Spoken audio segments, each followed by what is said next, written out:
Hello everyone, আশা করি সবাই ভালো আছেন এবং প্রতিদিন পজিটিভিটি প্র্যাকটিস করছেন। আপনাদের জন্য আজকের ইন্সপায়ারিং টিচিং মেসেজটি হলো, if you have desire and doubt, your desire can not be manifested. If you have desire and fear or desire and anger, no cigar. It must be desire and belief, desire and expectation, desire and love, desire and joy, desire and alignment, desire and allowing, desire and absence of resistance. Abraham Higgs তার এই মেসেজটি দিয়ে আমাদের বোঝাচ্ছেন যে যদি আমাদের কোনো ডিজায়ার থাকে এবং ডিজায়ারের সাথে সাথে যদি আমরা ডাউট করি বা সন্দেহ করি আমাদের ডিজায়ার পাওয়া নিয়ে, তাহলে সেই ডিজায়ার ম্যানিফেস্ট হবে না। অর্থাৎ একদিক দিয়ে আমরা ডিজায়ার করছি বা ইচ্ছা করছি যে আমার একটা গাড়ি দরকার, আর একই সাথে আমি সন্দেহ করছি যে আমি এটা পাওয়ার যোগ্য না বা এটা পাওয়া পসিবল না, এটা পাওয়া অনেক কঠিন। এই যে একটা সন্দেহ যখন আমরা করছি, তখন আমাদের ডিজায়ার ম্যানিফেস্ট হবে না। ঠিক একইভাবে যদি আমাদের কোনো ইচ্ছা আসে, কোনো কিছু পাওয়ার কোনো ডিজায়ার থাকে, আর অ্যাট দ্য সেম টাইম যদি আমরা সেই জিনিসটা পাওয়া নিয়ে ভয় ফিল করি, ভয় যে কোনো রকমের হতে পারে যে আমি আমার স্পেসিফিক পার্সনকে ম্যানিফেস্ট করতে চাচ্ছি, কিন্তু অ্যাট দ্য সেম টাইম আমি ভয় পাচ্ছি যে সে যদি ম্যানিফেস্ট হয়ে আমার লাইফে এসে পড়ে তো আমি তাকে হ্যান্ডেল করতে পারবো না, বা আমার লাইফে আমি ধরে রাখতে পারবো না, বা আমি হয়তো তার যোগ্য না, এরকম ধরনের ভয়, বা তাকে ফেস করতে না পারা, এই যে বিভিন্ন ধরনের ভয় মনে ফিল হয়, তো এই ক্ষেত্রেও আমাদের সেই ডিজায়ারটি ম্যানিফেস্ট হবে না। ঠিক একইভাবে যখন আমরা কোনো কিছু পাওয়ার ইচ্ছা করি, যখন আমাদের কোনো কিছু পাওয়ার ডিজায়ার হয়, কিন্তু অ্যাট দ্য সেম টাইম ডিজায়ারের পাশাপাশি আমাদের মনে অনেক রাগের ফিলিংস থাকে, অ্যাঙ্গারের ফিলিংস থাকে, ঘৃণার ফিলিংস থাকে, তো সেই ক্ষেত্রেও সেই ডিজায়ারটি ম্যানিফেস্ট হবে না। যেমন ধরুন, আমি আমার স্পেসিফিক পার্সনকে ম্যানিফেস্ট করতে চাই বা আমার ক্রাশকে আমার লাইফে ম্যানিফেস্ট করতে চাই, কিন্তু অ্যাট দ্য সেম টাইম আমি তার উপর কোনো কিছু নিয়ে খুব রাগ, খুব বিরক্ত, খুব অভিমান নিয়ে আছি। যখনই আমি আমার স্পেসিফিক পার্সনকে মনে করছি, তখনই আমি রাগের ফিলিংস ক্রিয়েট করছি। হতে পারে তার উপর আমি অনেক কিছু নিয়ে রাগ, অতীতের কিছু স্মৃতি, কিছু বাজে স্মৃতি নিয়ে আমি তার উপর রাগ।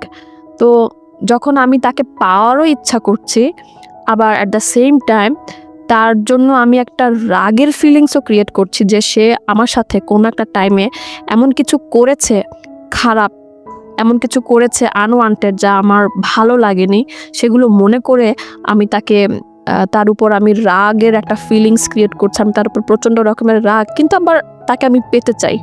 তো এই ক্ষেত্রেও আমার সেই ইচ্ছাটা ম্যানিফেস্ট হবে না। অর্থাৎ আমরা কোনো কিছু পাওয়ার ইচ্ছাও করছি, আবার সেটা পাওয়া নিয়ে সন্দেহও করছি যে পাবো কি পাবো না, মনে হয় পাওয়া পসিবল না, ইম্পসিবল, এটা তো পাওয়া সম্ভবই না, এরকম ধরনের সন্দেহ তৈরি করছি। অথবা আবার কোনো কিছু পাওয়ার চেষ্টা করছি, আবার অ্যাট দ্য সেম টাইম ভয় পাচ্ছি যে পেয়ে গেলে হয়তো হ্যান্ডেল করতে পারবো না, ভালো মতো কন্ট্রোল করতে পারবো না, হতে পারে আমার মধ্যে কনফিডেন্টের অভাব থাকবে, হতে পারে আমি তার সাথে ভালো থাকবো না, এই ধরনের একটা ভয় পেতে থাকি যে সেটার যোগ্য আমি না, বা আমি সেটার সাথে ভালো থাকতে পারবো না, কিন্তু চাই। আবার যদি ইচ্ছাও থাকে কোনো কিছু পাওয়ার, খুব ইচ্ছা প্রকাশ করছি, আমি চাই কোনো জিনিস, কিন্তু অ্যাট দ্য সেম টাইম সেই জিনিসটার উপর, সেই মানুষটার উপর আমি খুব রাগ, আমার খুব ঘৃণা তার প্রতি, তো এই ক্ষেত্রেও আমার সেই ইচ্ছাটি ম্যানিফেস্ট হবে না। অ্যাব্রাহাম হিক্স বলেছেন, যদি সত্যি আমাদের কোনো কিছু পাওয়ার খুব ইচ্ছা হয়ে থাকে, আমাদের সেই ডিজায়ারটি ম্যানিফেস্ট করার খুব ইচ্ছা হয়ে থাকে, তাহলে সেই জিনিস পাওয়া নিয়ে আমরা কোনো সন্দেহ, কোনো ডাউট ক্রিয়েট করব না, বরঞ্চ আমরা সন্দেহের বদলে আশা রাখবো যে হ্যাঁ আমি এই জিনিসটা পেয়ে যাব, অথবা বিশ্বাস রাখবো যে হ্যাঁ ওই জিনিস আমি পাবই। আবার একইভাবে কোনো কিছু পাওয়ার আমার খুব ইচ্ছা, খুব ডিজায়ার, কিন্তু অ্যাট দ্য সেম টাইম আমি যদি ভয় পাই যে সেই জিনিসটা পেলে হয়তো আমি ভালো থাকবো না, সেই জিনিসটার সাথে হয়তো আমি ভালোভাবে থাকতে পারবো না, ভালোভাবে হ্যান্ডেল করতে পারবো না, ভালোভাবে কন্ট্রোল করতে পারবো না, আমি হয়তো এনাফ অর্থী না, এনাফ যোগ্য না সেই জিনিসের জন্য, সো সেই জিনিস হয়তো আমার কাছে থাকবে না বেশিক্ষণ। এই যে একটা মনে একটা ভয় ক্রিয়েট করা বা অন্য যে কোনো রকমের ভয় ক্রিয়েট করা, তো এই ক্ষেত্রেও সেটা ম্যানিফেস্ট হবে না। তো ভয়ের বদলে আমাদের এখানেও আশা রাখতে হবে, বিশ্বাস রাখতে হবে নিজের উপরে, যে আমরা সেই জিনিসটা যখন ম্যানিফেস্ট একবার হয়ে আমার লাইফে আসবে, আমি সেটা খুব ভালোভাবে হ্যান্ডেল করতে পারবো, খুব ভালোভাবে সেটা কন্ট্রোল করতে পারবো, আর সেটা পার্মানেন্টলি আমার কাছেই থাকবে, সারা জীবন আমি সেটাকে আমার কাছে রাখতে পারবো। আবার এভাবেই যখন আমাদের কোনো কিছু পাওয়ার খুব ইচ্ছা থাকে, কোনো কিছু পাওয়ার খুব ডিজায়ার থাকে, তো অ্যাট দ্য সেম টাইম তার সাথে পাস্টে কি হলো, তার সাথে আমার কি কি ব্যাড এক্সপিরিয়েন্স হলো, সেগুলো নিয়ে যদি আমি তার উপর অ্যাঙ্গার ফিল করি, রাগ ফিল করি, তাকে ঘৃণা করতে থাকি, তাহলেও সেই জিনিসটা ম্যানিফেস্ট হবে না। যদি কোনো স্পেসিফিক পার্সনকে পাওয়া নিয়ে আমাদের কোনো ডিজায়ার থেকে থাকে বা অন্য যে কোনো কিছু পাওয়া নিয়ে আমাদের ইচ্ছা থেকে থাকে, তো সেই ক্ষেত্রে সেই জিনিসের প্রতি বা সেই মানুষটার প্রতি আমাদের কোনো রাগ ঘৃণা ধরে রাখা যাবে না। সত্যি যদি সেই মানুষটিকে পাওয়ার আমাদের খুব ইচ্ছা হয়ে থাকে, সত্যি যদি সেই জিনিসটি পাওয়ার আমাদের খুব ইচ্ছা হয়ে থাকে, তো সেই ক্ষেত্রে তাকে আমাদের ক্ষমা করে দিতে হবে। ক্ষমা করে দিয়ে তার প্রতি ভালোবাসার ফিলিংস ক্রিয়েট করতে হবে, তার পজিটিভ দিকগুলোর দিকে আমাদের ফোকাস দিতে হবে, তার ভালো এমন কি কি আচরণ আছে যেগুলো আমাদের ইমপ্রেস করে, সেগুলোর দিকে ফোকাস দিতে হবে। তাহলে ধীরে ধীরে সেই মানুষটার প্রতি আমাদের যত রাগ অভিমান আছে, যত ঘৃণা আছে, সব ধীরে ধীরে মুছে যাবে। রাগের অনুভূতি যখন দূর হয়ে যাবে, তখন ভালোবাসার অনুভূতি তৈরি হতে থাকবে। আর আমরা যখন তাকে মনে করব আর অ্যাট দ্য সেম টাইম ভালোবাসার অনুভূতি ফিল করব, তখন সেই ডিজায়ারটি ম্যানিফেস্ট হবে।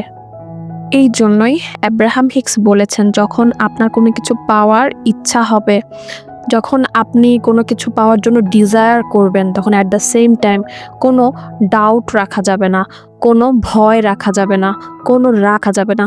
যদি সন্দেহ, ভয়, রাগ এগুলো আপনার ডিজায়ারের সাথে সাথে থাকে, তাহলে এখানে কোনো সিগারের অনুভূতি নেই। এই ধরনের ডিজায়ার শুধু ডিজায়ারই রয়ে যাবে, কখনো ম্যানিফেস্ট হবে না। এজন্য অ্যাব্রাহাম হিক্স বলেছেন, যদি আপনার মনে কোনো ডিজায়ার আসে, কোনো কিছু পাওয়ার সত্যি খুব ইচ্ছা আসে, তাহলে অবশ্যই সেই ইচ্ছার সাথে আপনার মধ্যে প্রচণ্ড রকমের বিশ্বাস রাখতে হবে যে সেই ইচ্ছা আপনার পূরণ হবেই হবে। সেই ডিজায়ারের পাশাপাশি আপনার এক্সপেকটেশন রাখতে হবে বা আশাবোধের একটা অনুভূতি রাখতে হবে যে আপনি সেই জিনিসটি পেতে পারেন। আপনার মনে যখন কোনো কিছু পাওয়ার খুব ইচ্ছা তৈরি হবে, তখন আপনাকে বেশি বেশি অ্যালাইনমেন্টে থাকতে হবে, অর্থাৎ আপনাকে হ্যাপি থাকতে হবে। আপনার কাছে সেই জিনিসটি এখন নেই বা আপনি কখনো পাবেন না, এইসব ধরনের চিন্তা করে করে আপনার দুঃখী থাকা যাবে না। আপনাকে হ্যাপি থাকতে হবে, আপনাকে আপনার লাইফ এনজয় করতে হবে, আপনাকে আনন্দ ফিল করতে হবে আপনার লাইফে। আপনার পার্সোনাল লাইফ গোল নিয়ে যখন আপনি খুব ভালো থাকবেন, হ্যাপি থাকবেন, তখন আপনি অ্যালাইনমেন্টে থাকবেন এবং আপনার ডিজায়ারগুলোকে আপনার কাছে আসার জন্য আপনি অ্যালাউ করবেন। যখন আপনি আপনার ডিজায়ারগুলোকে আপনার কাছে আসার জন্য অ্যালাউ করবেন এবং আপনি অ্যালাইনমেন্টে থাকবেন, তখন অটোমেটিক্যালি আপনার লাইফ থেকে রেজিস্ট্যান্স দূর হয়ে যাবে। আপনি যখন আপনার পার্সোনাল লাইফ নিয়ে খুব হ্যাপি থাকবেন, আপনার পার্সোনাল লাইফ গোল অ্যাচিভ করা নিয়ে খুব জয় ফিল করবেন, আনন্দ ফিল করবেন, তখন আপনার লাইফ থেকে রেজিস্ট্যান্সগুলো দূর হয়ে যাবে। অর্থাৎ আপনার মেইন ডিজায়ার, যেটা নিয়ে আপনি খুবই চিন্তিত ছিলেন যে সেটা আসবে কি আসবে না, আপনি সন্দেহ করছিলেন, ভয় করছিলেন, আপনি রাগের অনুভূতি ক্রিয়েট করছিলেন, হঠাৎ করেই দেখবেন যে আপনার সেই ডিজায়ার নিয়ে আপনি খুবই ডোন্ট কেয়ার হয়ে গেছেন। তো যখন আপনি ডোন্ট কেয়ার হয়ে যাবেন এবং অন্যান্য গোলের দিকে ফোকাস দিবেন, তখন আপনি রেজিস্ট্যান্স ফ্রি হয়ে যাবেন এবং আপনার সেই ডিজায়ারটি খুব ইজিলি আপনার কাছে ম্যানিফেস্ট হয়ে আসবে।